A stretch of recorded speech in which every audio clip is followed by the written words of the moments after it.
Bueno, la reforma de la ley del aborto parece que le va a traer algún que otro disgustillo al Partido Popular, porque por lo que va trascendiendo debe haber varias sensibilidades dentro de la formación conservadora. Una la representaría el ministro de Justicia y otra personas como Alfonso Hernando, que ayer, viene a ser el número 3 del Partido Popular, decía que no todo el mundo está de acuerdo con lo que está haciendo Gallardón. Que no tiene sentido es que ahora replanteemos pues otra vez cosas que a mi juicio estaban razonablemente solventadas, ¿no? Bueno, es una reflexión personal que me parece que es muy importante y que es muy valorable, pero que habrá que poner en común para ver las razones, las condiciones y demás, ¿no? Bueno, esto sucedía ayer, queríamos recuperarlo para recordarles que efectivamente Rafael, no Alfonso, Hernando, manifestaba que no todo el Partido Popular está en bloque de una forma compacta detrás de Gallardón para promover esa reforma tan cuestionada de la ley del aborto, pero es que hoy hemos escuchado a otro ministro, probablemente de la parte más conservadora del Ejecutivo de Mariano Rajoy, ministro del Interior, Jorge Fernández Díez, hablando de este asunto. Se preguntarán qué tiene que ver una cosa con la otra, pero él los ha hilado perfectamente. El asunto que le compete, que es ETA, con el aborto. Eso lo dejamos para luego, si le parece. Primero hablamos de lo de hoy y luego de estas cosas, porque el aborto tiene poco que ver con ETA, ¿verdad? Sí, desde luego. Bueno, tiene algo que ver, pero en fin, no demasiado. El aborto tiene algo que ver con ETA, tiene algo que ver, en fin, pero no demasiado. Estas fueron exactamente las palabras que dijo el ministro. La cuestión es que estas declaraciones, de una gravedad llamativa, se colaron en la comisión de control que hoy ha tenido lugar en el Senado, en donde Mariano Rajoy tenía que contestar a determinadas preguntas, y también Alberto Ruiz Gallardón fue preguntado específicamente por esta desafortunada intervención del ministro, y las explicaciones que dio el ministro de Justicia fueron estas. ¿Qué es lo que se ha tomado el ministro del Interior para decir semejante barbaridad como que el aborto tiene algo que ver con ETA? Porque desde luego esta afirmación no puede provenir ni de una mente sana ni una mente lúcida. Yo creo que todos en esta Cámara, y se lo digo desde la experiencia de haber tenido el orgullo de estar muchos años compartiendo escaño con muchos compañeros aquí, tenemos que ser rigurosos. Y debería usted de haber tenido noticia previamente de la aclaración que ha hecho el señor ministro del Interior sobre esas declaraciones antes de ponerlas en sede parlamentaria. Creo que por cortesía se lo debe usted. Puede coincidir o discrepar con un ministro. Lo que no puede hacer nunca es ignorar lo que un ministro ha dicho. Y el ministro ha desmentido lo que usted le ha puesto en su boca. Bueno, esto es lo que se viene a llamar pretender hacernos luz de gas, porque parece que el señor ministro no ha dicho lo que ustedes acaban de escuchar, que seguro que pudieron oírlo exactamente lo que dijo, que fue relacionar el aborto con ETA. Lo escuchamos, lo acabamos de escuchar ahora mismo. Esa aclaración a la que se refiere Alberto Ruiz Gallardón y que fue utilizado como arma arrojadiza contra la pregunta que se le hacía, dice exactamente lo siguiente: en ningún momento el ministro del Interior ha querido establecer una comparación entre las personas que deciden abortar y los terroristas etarras. Lo acabamos de oír. La voluntad del ministro era contestar más tarde la pregunta relacionada con el aborto para evitar que se mezclara con las cuestiones vinculadas con la operación antiterrorista. De hecho, así ha sido. El titular de Interior, tras responder a las preguntas relacionadas con la detención de 6 presuntos etarras, dio su opinión sobre la cuestión del aborto. Le voy a pedir a mis compañeros de realización que pongamos otra vez la contestación exacta que dio Jorge Fernández Díez a la pregunta del periodista que estaba cubriendo esa rueda de prensa. Eso lo dejamos para luego, si le parece. Primero hablamos de lo de hoy y luego de estas cosas, porque el aborto tiene poco que ver con ETA, ¿verdad? Sí, desde luego. Bueno, tiene algo que ver, pero en fin, no demasiado. Bueno, pues ha dicho lo que ha dicho. Carlos. Bueno, eu creo que o principio ia ben, porque le estaba dando contas dunha operación antiterrorista realizada en Francia. Hai quen lle pregunta un periodista sobre a cuestión do aborto. Sí. Entón, el di, bueno, isto para despois porque isto ten pouco que ver, pero claro, bueno, sí ten que ver. E aí está o problema, porque para este ministro, efectivamente, o aborto ten que estar no Código Penal. E ten que ser el, ten que ser a Igrexa, ten que ser o Partido Popular o que decida sobre, en fin, eu creo unha decisión que corresponde únicamente ás mulleres. Hoxe hai un artigo, da Ana Luisa Bouza, nun digital galego, no que se recolle ademais a relación que existe entre interrupción voluntaria do embarazo e crise económica. E vese claramente como esa crise económica, que algo terá que ver, verdade, o señor ministro e o goberno do que forma parte, esta situación do emprego, pois está provocando un incremento nas interrupcións voluntarias do embarazo. A iso lle sumamos que na Coruña pechan un centro de orientación familiar, que a pílula poscoital que antes se dispensaba gratuitamente neses centros, agora pois con receita hai ademais que pagala, etcétera, etcétera, pois todo incide, verdade? Xosé Luis. Vamos a ver, eu sei exactamente o que penso sobre o aborto, pero teño dito moitas veces que é probablemente un dos pouquísimos temas que se me trasladan a unha situación de goberno e teño que administrar ese feito a unha sociedade plural e laica, non sei como o faría. De tal maneira que reconozo a enorme dificultade. Eu estou en contra do aborto desde a miña posición personal, creo ademais que é unha solución bárbara porque non temos outra solución, non por outro motivo, e creo que estamos facendo a vista gorda contra esa solución bárbara sencillamente porque non temos outra, pero que, en todo caso, isto representa un problema, e cando un está nun goberno e ten que gobernar para unha sociedade que non é fundamentalista, é dicir, que non aplica conceptos de convicción moral ou religiosa como se foran principios constitucionais, pois plantexa un enorme problema que pode levar a un incluso a dimitir dunha situación e non querer resolvela. Dito isto, para que quede claro que me tomo este asunto en serio, interésame dicir dúas cousas. Vamos a ver, escoitada, íntegra, a declaración do ministro, que a mí me parece, non neste asunto me refiero a ela, pero me parece unha persona moi pouco delicada en todo e moi pouco acertada en todos os seus plantexamentos, e penso que incluso en algúns dos aspectos que teñen que ver coa política de orden público é un animal, e foi un animal sobre todo ao principio. Hoxe non dixo ningunha cousa que pasara máis alá de ser... Xosé Luis, hai unha certa traición do subconsciente, estou de acordo con Carlos. A ver, por que dis que... Despois falamos de ETA, bueno, que non teña nada que ver, bueno, algo teñen que ver. Vamos a ver, primero, quien mete el tema en el medio de ETA es otro. Lo primero, si otro que le hace una pregunta. Claro, bueno, el periodista pregunta cuando quiere, claro, lógicamente. Y el otro lo primero que dice es... Hablemos de eso después, que esto no tiene nada que ver con Bueno, sí que tiene que ver. ¿Y tú por qué le das importancia a la segunda frase y no se la das a la primera? Porque completa la primera. No, en absoluto, en absoluto. Porque corrixe a primeira. No, es un error coloquial de un ministro que no sabe salir bien de un asunto o no le sale bien, pero que no está diciendo lo que estáis diciendo que dijo, en absoluto. A ver, y tercer, me quedaba por decir... Pues vamos a ver, sí, que completa. Quero decir, o problema que ten este ministro é o seu pasado e as súas declaracións. Quero decir que se fora a primeira vez que falara do tema, podía ser que fose un lapsus, que non o quiso decir. Pero esta é unha persona que é profunda... Permítome a declaración. Deixame que o diga. É profundamente reaccionario. É un fundamentalista religioso que quere gobernar o país, como ti facías referencia, quere gobernar o país con principios morales da súa religión. O se decía, eu non teño nada en contra deso, pero para coñecer o personaxe, que a súa senda diaria inclúe unha hora para ir á misa todos os días, non? Porque é un fundamentalista religioso, dunha religión concreta, non? Non será por eso. É un fundamentalista religioso. No. É un fundamentalista religioso, é o que digo eu, por todas as súas declaracións, que inclúe tamén ese comportamento, non?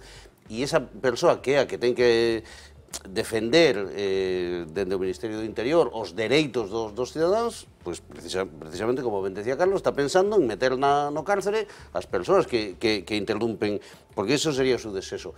Eu creo que o Partido Popular está cometendo un error terrible. A interrupción voluntaria do embarazo é un dereito das mulleres consolidado en todos os países democráticos do mundo, que en España se avanzou lentamente e existe un consenso generalizado sobre como se realiza en España, que é un dereito e de como se realiza, que ten algunhas lagoas, como algunhas que se referían, ou que hai comunidades autónomas que con a obsesión de conciencia para logo traballar en clínicas privadas cobrando algúns médicos. O que está empezando a quedar demostrado é que dentro do Partido Popular non hai un consenso claro con porque hai un consenso mayoritario. Hai un consenso mayoritario na sociedade española. Remato dicindo, o único elemento donde creo eu que o Partido Popular podría tener certo apoio sería reformar a lei de prazos que está, pois introducindo esta variable dos permisos das menores, etc., que sí conseguiu un certo consenso detrás da súa posición, pero como o Partido Popular se meta a volver antes da regulación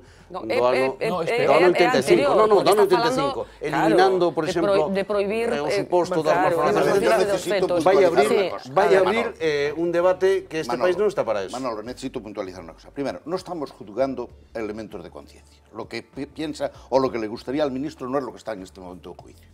Es lo que dijo. Y lo que dijo, entiendo que en la visión conjunta de la frase es evidente que él no estaba diciendo que entre ETA y el aborto hay una relación. Segunda cuestión. No se puede manipular el discurso hasta tal punto que decir que porque va a misa todos los días o 3 veces al día es un fundamentalista. No, porque el que se va a bañar todos los días... Es un dos elementos. No, ese no es un elemento para nada. Eso es un elemento de libertad absoluta personal en el que tú no tienes derecho a meterte para nada. Yo no me meto, yo describo. No te metas. Tercero, no lo describes. Tercero, hay que reclamar de una puñetera vez en este asunto que yo he dicho que no sé cómo gobernar, que ya hace falta, para que yo diga que no sé cómo gobernar, ya hace falta que sea complicado, ¿verdad? Bueno, pues en este asunto hay que reclamar el absoluto derecho que uno tiene a opinar en contra de vosotros, sin ser por eso un fascista ni un loco. Lo que dijo esa señora en el Parlamento, esto es una barbaridad. Vamos a ver, señora, una barbaridad no es lo que está en contra de lo que usted se cree. Las barbaridades son las barbaridades. Pero uno tiene absoluto derecho a creer que el aborto, a creerlo. Claro. Que el aborto no se debe de autorizar. Uno tiene absoluto derecho a creer que el gobierno debía legislar en tal dirección. Está legislando, se está legislando en un asunto muy particular que se supone... No, déjame dar un dato nada más. Pleno derecho a opinar sobre eso. Un dato nada más. Con lo que se sabe de la reforma de la ley del aborto que está proponiendo Gallardón, con lo que se sabe, que hay muchas cosas que todavía no se saben, de las 100.000 mujeres que abortaron el año pasado en España, 70.000 no podrían hacerlo. Estamos hablando de algo muy serio. Y uno tiene el pleno derecho a opinar que eso es mejor que lo otro. ¿Y tú crees que esas 70.000 mujeres no iban a abortar en España si esa ley se lleva a cabo? Eso no lo sé. No, pero es que hay que preguntárselo. Si uno tiene derecho de opinión claro, o no. A ver, estamos haciendo un debate cojo en el que solo es correcto opinar una cosa y la otra no.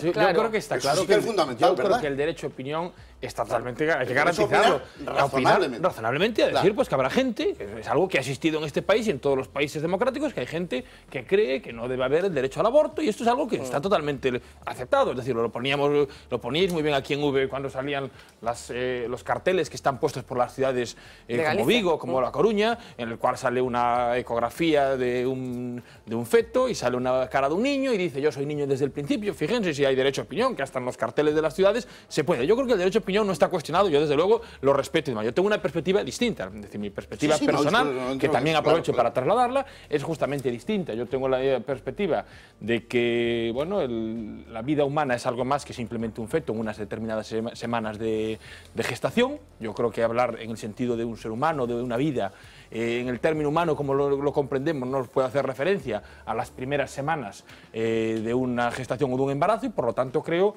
que una ley de plazos, como está regulada en España y en otros muchos lugares, es muy necesario. Pero déjame... yo creo que tenemos que avanzar ya porque ya sé que este asunto despierta pasiones. Eso lo tengo claro. El problema, dos cuestiones. Una, el hecho y la interpretación política. El hecho es que el Partido Popular se está planteando a través de Gallardón llevar a sede parlamentaria un proyecto de ley que cambia la ley de plazos por una ley de supuestos en la cual además desaparece el supuesto de malformación grave de fetos, lo cual supone una regresión en la aceptación política del hecho del aborto por parte del Partido Popular, porque José María Aznar gobernó este país incluso con mayoría absoluta y no tocó la ley de supuestos que estaban establecidos desde el gobierno socialista de Felipe González. De repente aparece una tendencia mucho más conservadora y dice no solamente no vamos a aceptar los plazos, ni esperan a la sentencia del Tribunal Constitucional que tiene que venir porque en el año 2010 el propio Partido Popular y creo que el gobierno de Navarra presentan un recurso y otra vez es el Partido Popular, como en el caso de los matrimonios homosexuales, una vez que llega la sentencia del Tribunal Constitucional ya todo puede servir, no la esperan y quieren dar un regreso. Lo bueno es que empiezan a salir opiniones que ya empiezan a mostrar que esa visión política, Celia Villalobos, Rafael Hernando, Alfonso Alonso. Yo sí hago una interpretación política de una cuestión, porque al margen del hecho en sí y que desde luego no es en la trayectoria lo que el Partido Popular ni el gobierno de Aznar habían hecho, hay también que buscar una interpretación política. Y yo, un día aquí saliendo, comentaba que yo hago una interpretación política de cómo el legislador busca también conciliar los votos en estas claves. Cuando yo escuchaba que el gobierno iba a llevar solamente el proyecto de Gallardón con un carácter tan restrictivo, la interpretación política que había que hacer era la siguiente.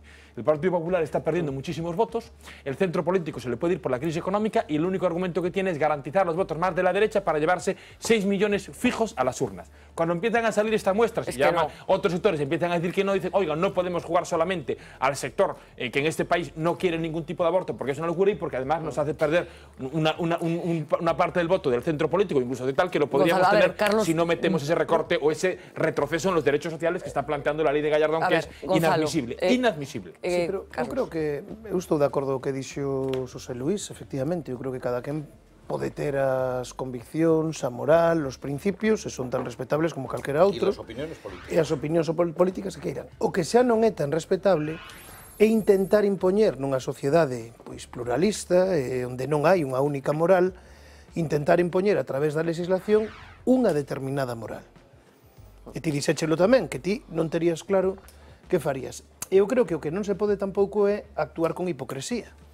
Porque no caso da eliminación deste suposto de malformación do feto, o señor Gallardón, que nun artigo Peces Barbas, pouco antes de morrer, non dicía, bueno, que este Gallardón, claro, que xa decía, xa me decía o pai, se ti crees que eu son de dereitas, espera a coñecer a meu fillo, non? Estámoslo vendo estes días, non? Pois, di que faino para non discriminar as persoas con discapacidade. E di que para cumprir a Convención Internacional de Dereitos das Persoas con Discapacidade, diría o señor Gallardón, que para cumprir esa Convención Internacional que sae do ano 2006, home, non revisen a lei de dependencia, verdade? Que actúen no ámbito das prestacións e axuden realmente a familias que si teñen nenos con malformacións e con discapacidade, e parece que nin o señor ministro do Interior nin o señor Gallardón están realmente actuando nese sentido. Bueno, vamos a seguir hablando de la reforma de la ley del aborto. Entre otras cosas, ya les adelanto que la semana próxima que hay pleno en el Parlamento de Galicia será uno de los asuntos que se debata, aunque no tiene que ver con la capacidad legislativa de la Cámara Gallega, sí va a haber algún asunto llevado por la oposición para que se pronuncie el Grupo Popular sobre este particular. Vamos a hablar enseguida de Bert contra Bert, que es como Kramer contra Kramer, aquella película de los 80, pero antes nos vamos al plató de informativos para que Uxía nos cuente más cosas de este martes. ¿Qué tal? Muy buenas noches de nuevo. Pues vamos a comenzar este último repaso con el nuevo capítulo de los papeles de Bárcenas. Los donantes que aparecen en la supuesta contabilidad B del PP recibieron 12.000 millones de euros en contratos. Un informe policial relaciona directamente sus aportaciones y las obras adjudicadas por las administraciones públicas gobernadas por los populares entre 2001 y 2012. La UDEF aporta una larga lista que encabeza la constructora OHL y a la que siguen Fomento de Construcciones y Contratas, SACIR Vallehermoso y Constructora Hispánica. Y hoy nos hemos enterado también de que 33 de las 35 compañías que forman parte del IBEX, es decir, 33 de las empresas españolas con mayores beneficios, tienen sociedades en paraísos fiscales. Una lista que hemos conocido hoy y de la que solo se libran dos compañías, Indra y SACIR Vallehermoso. Ambas cuentan con empresas en paraísos fiscales, pero están justificadas porque cuentan con negocios en esos países. El resto no informa de los impuestos que pagan los paraísos, una actividad que repercute negativamente en la economía nacional y que encabeza el Banco Santander. Unos utilizan paraísos fiscales y otros paraísos en los que la mano de obra es más barata, como Bangladesh. Allí se vivía hace 2 semanas una auténtica tragedia al derrumbarse un complejo textil. Por si fuera poco, los supervivientes han tenido que salir hoy a la calle para reclamar sus salarios. Se reunieron en los alrededores del edificio siniestrado y después cortaron el tráfico de la autovía durante 2 horas. Algunos acumulan hasta 4 nóminas sin pagar, y eso que hablamos del país con la mano de obra más barata del mundo. Hay muchos políticos que llevan muy mal que les rodeen o les interrumpan, pero no todos son así.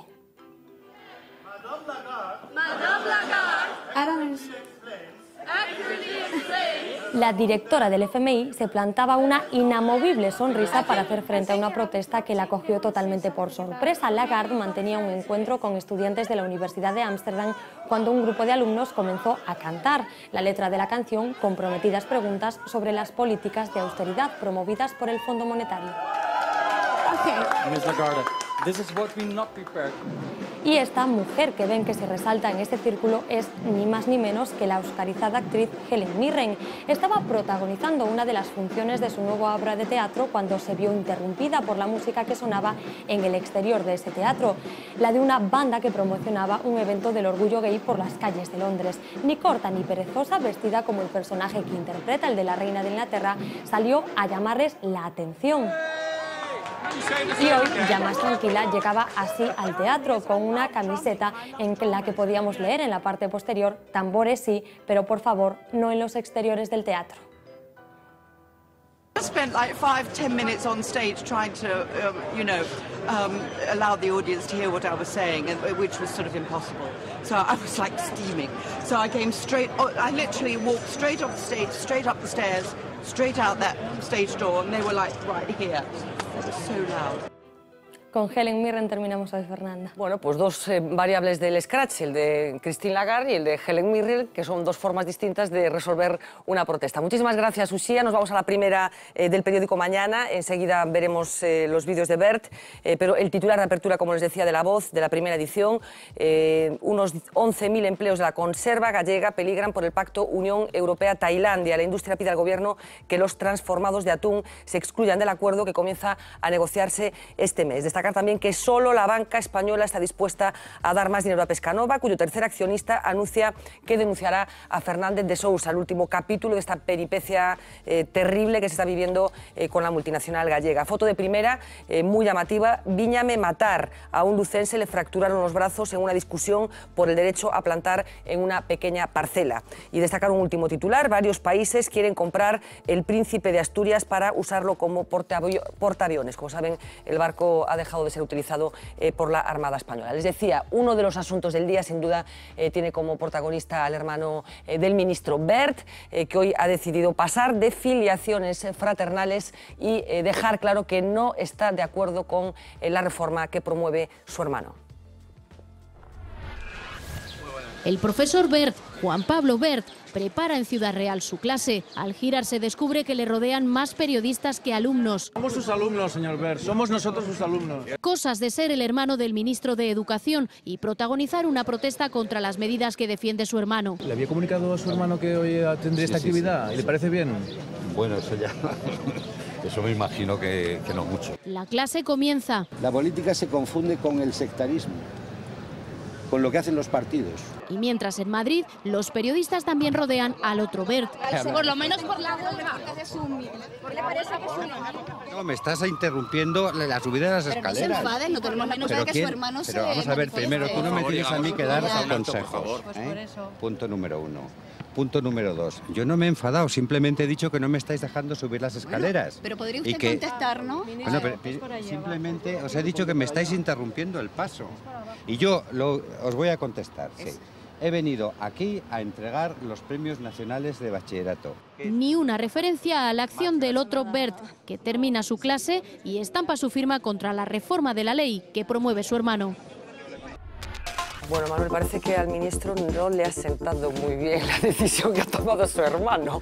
Eu non entendo, quero decir que cada un pode ter, e é normal, se é profesor de universidade que teña unha posición crítica, e un ministro debería mostrar máis talante, faz unha broma, te ríes e sigues pa diante. Verde está demostrando tamén, igual que o Pollo Gallardón, que detrás dun tertuliano da cadena Ser democrático e liberal se esconde unha persoa con talantes pouco compatibles ca democracia. Así quizás siguen dándolle o menos valorado de todos os ministros, valorado. ¿no? Bueno, un pouco de simpatía para gañar un pouco de popularidade, debería que recomendar unha sonrisa e contestar aos periodistas un par de cousas para ver se sube un par de décimas, que chegaría en todo caso a 3, non subiría máis. Unha imagen chamativa de todas formas, non? Sí, o que convido é, bueno, o conxunto da comunidade educativa, pais, profesores, etc., apoiar, igual que o irmán de Bert, a folga que haberá este día 9. O día 9, efectivamente. Este xoves precisamente contra a lei do Bert malo, o Bert que é ministro de Educación, e parece que Educación non ten moita. A ver, a mí pareceme ben que entre dous irmãos xa os Camuñas, os recordades, que un sempre estaba nun partido e outro estaba no outro, verdad? Bueno, en Portugal, Pablo Portas. Exactamente. Entonces, eso a veces é unha estrategia das familias que teñen... Unha estrategia das familias. Que teñen non poñer todos os datos. Exactamente. Entonces, a mí pareceme moi ben, faime gracia, e máis, eu se tuvera un irmão ministro que fixera unha reforma educativa, tamén estarías en contra.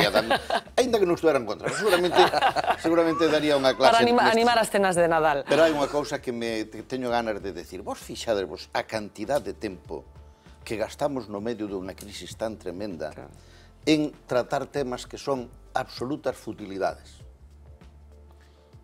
Isto é unha futilidade absoluta. Bueno, pero son ese tema enriba da mesa, será Alonce que pero eu non estou de acordo, son anécdotas que se poden elevar a categoría. Quero dicir, a reforma ti podes interpretar desde un punto de vista. A reforma do ministro Wert é tan mala que hasta o irmão está en contra dela. Sí. O señor ministro xa sabe, xa sabe eso. Debe de estar executando unha política que lle mandaron e para iso é ministro, debe de saber xa a onde quer ir. O que quero decir é, se o ministro ten a obligación de contestar a unha pregunta que lle fan sobre calquera cousa en calquera sitio, ou o ministro pode decir, mire usted, de eso non quero falar. E eu reclamo ese derecho de los políticos. Por qué? Porque a maior parte das veces a pregunta non permite responder nada inteligente. E, por tanto, a lógica que, por certo, se respeta en todos os países democráticos avanzados, xa que digamos tantas veces, é no hai comentarios. Pois non hai comentarios. Se acabou. Es que lo de me tiene que comentar... A veces este tipo de xestos, este tipo de conflictos, teñen máis atracción de cara a población. El valor da anécdota e aparte... Eu minuto de referencia do ministro dalle unha posición á anécdota que continúa non ten ningún Este xa foi o país no que se facían aqueles debates, no que se invitaba a unha persona a ir a un debate, se non iba, se le dejaba la silla vacía para demostrar que non había querido ir. Se non quere ir, pois non quere ir. O contraste, Christine Lagarde, que recibe ese escrache e o recibe con simpatía. Algunhas veces, outras non. Esa imagen é o ministro Verde. En cualquier caso, la anécdota, y tú eres un maestro utilizando la anécdota para elevar la categoría, o sea que las anécdotas a veces nos permiten meterle el diente a cosas que son de una densidad que si no nos echaba para atrás. Si algún día nombran un hermano mío ministro de lo que sea, yo le haré una de estas. A noticia parece que o ministro Wert está crispado, non? Que non está moi tranquilo. Non é o seu talante. O seu estado natural. Non é o seu talante. Carlos, José Luis, Manuel, Gonzalo, muchísimas gracias. Regresamos mañana a partir de las 10 menos 20, como siempre en directo. Vamos a tratar de hablar de aeropuertos, porque efectivamente, tomando la palabra de José Luis, no es nada fácil convencer a la gente para que vengan a hablar de qué está pasando con los aeropuertos gallegos. Aún así vamos a tratar de poner encima de la mesa las contradicciones de este modelo aeroportuario que a todas luces está haciendo aguas, incluidas esas multimillonarias inversiones que se han hecho en las 3 terminales, total, para que los viajeros sigan cayendo en picado, mientras en Porto las cosas ya saben cómo van. Será mañana, sean felices.